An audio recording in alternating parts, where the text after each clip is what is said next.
Welcome back. It's 5:21 on your Friday afternoon. I'm Martin Daubney on GB News. Now, have you ever struggled to point out Estonia on a world map? Well, prisoners could soon be spending their sentences there from Britain.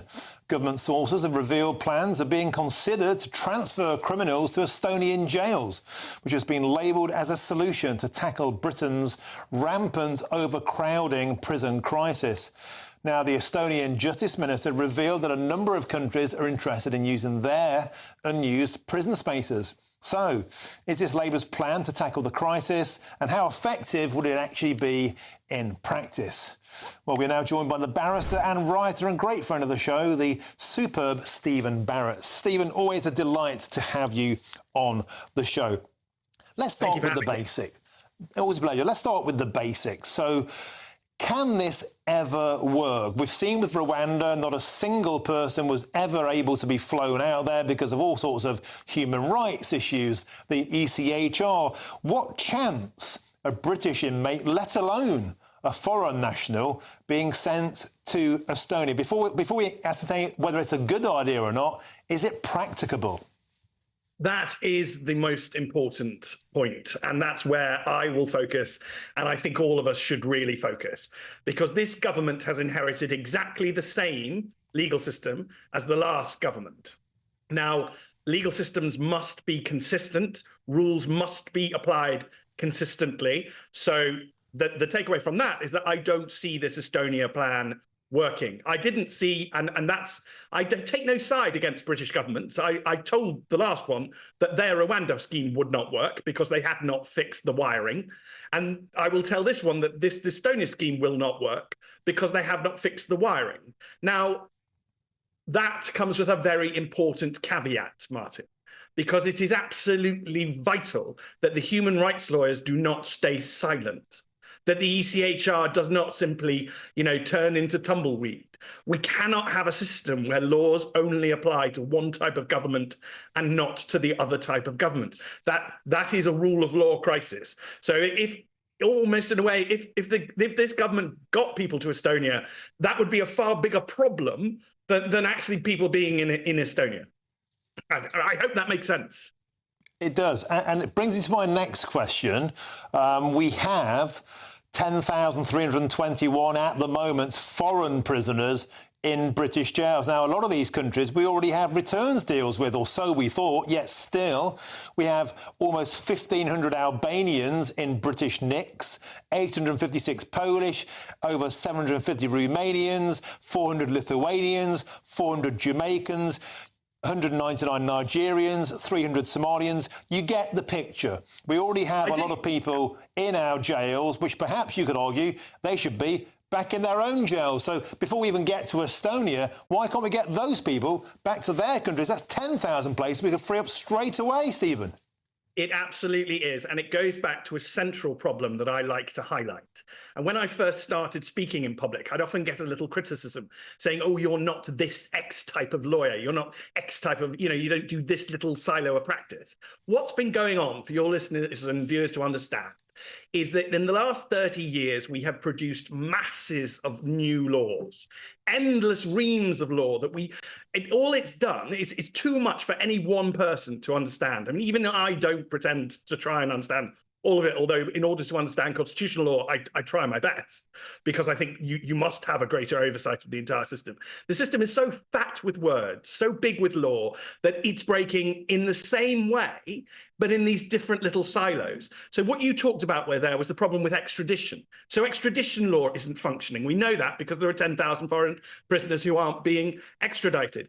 Planning law is also broken. We know that because we're not building any prisons, and we're told it costs a monstrous amount of money, a truly ridiculous amount of money. Martin, I'm reminded that there's a bit in I, Claudius where they try and pull the wool over the Emperor Claudius's eyes and tell him that the new harbour Ostia is going to cost vast amounts of money. And he just has a real go at them and says, well, look, I got out the report for my Uncle Julius, and then you told him it would cost, So we do have to look at these things, and it's law as a whole is breaking down. And if lawyers sit in little silos and just do their type of law, they're not going to notice. So, it's that one who stands out, who actually can tell you, I think the whole thing is in danger of collapse. OK, Stephen, that brings me on to the final chapter in today's farce, and that's Rwanda. How, in the name of all that's holy, can Rwanda be good enough for the Germans legally, but it wasn't good enough for Sir Keir Starmer, a lawyer, a top lawyer, legally? Explain to me how Germany can make that work, and yet we couldn't. Help me make sense of the madness. So we have built a far too complicated legal structure. And because we are good people who follow the rule of law, it constrains us. If it doesn't constrain this Starmer government, as I've said, that's a bigger problem. But it really ought to. And I want your viewers and listeners to think of a Gulliver in Lilliput. We are Gulliver, and we've used all these tiny little threads of laws to tie us down to the point where we can't stand up. Well, one day we are going to have to stand up. We're going to have to change all of these threads. And if the legal system's going to survive at all, then we're going to need to change all of this stuff. But the problem is it constrains us. Our cousins on the continent have a totally different relationship with it. As we saw with the French, they don't care. They do it anyway. And the Germans don't care. They're going to do it anyway. I mean, the Germans caused a massive bun fight with the EU when they said, actually, our law's more powerful than yours. No, we never do that. And I'm not calling for cultural change in the United Kingdom. We are a rule of law country. Of course we are, and we follow rules. But what that means, if you are a rule of law country, is that you must have a system that works, and we don't. And we're still making masses of law, reams of it, Martin. 40 new bills are proposed, and they'll be massive. There'll be endless words, hundreds of pages, hundreds of new crimes with no prisons to put anyone in for them. And Stephen, once again, at the moment, the bogeyman of the ECHR is being wheeled out as encore by the Conservative Party. Oh, we'll get out the ECHR. This will all change. Germany is in the ECHR. The French are. The Italians are. They seem to be able to send people to Albania. They can send people to Rwanda. The ECHR isn't the problem. You've been saying that since the beginning. It's growing a pair and actually applying our own law to get the job done, is it not? Well, I can't pick. All I can do is say that there are two solutions to the ECHR. One is that you leave it. The other is that you ignore it.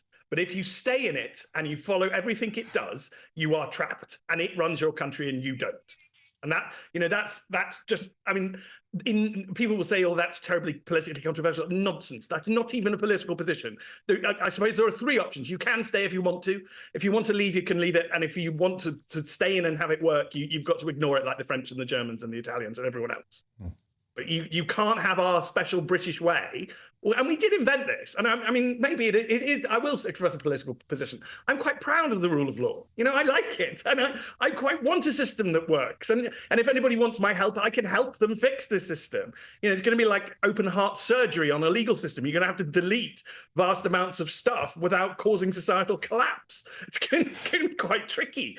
But, I would offer to help. I think others can help. But we are at the stage now where the legal system has simply trapped Gulliver, and we are lying on the shores of Lilliput, refusing to stand. Stephen Barrett, it is Friday. Let's bring it down to a little bit of a bet, and a little bit of a bet over a pint of beer. I used to bet anybody that came on the show a pint of beer. Nobody will end up going to Rwanda, at least against their own will. Do you think any British prisoner of any nationality will end up going to Estonia? A pint of beer? I think no chance at all. I'm not taking that bet. I don't think they'll go either. So I'd be a fool. I'm not losing a beer, particularly at the price central London costs. It's too big a risk. Stephen Barrett, always a delight to have you on. Thank you for your expertise and the great fun as well. Thank you very much, Stephen Barrett. Always a pleasure. Thank you very much.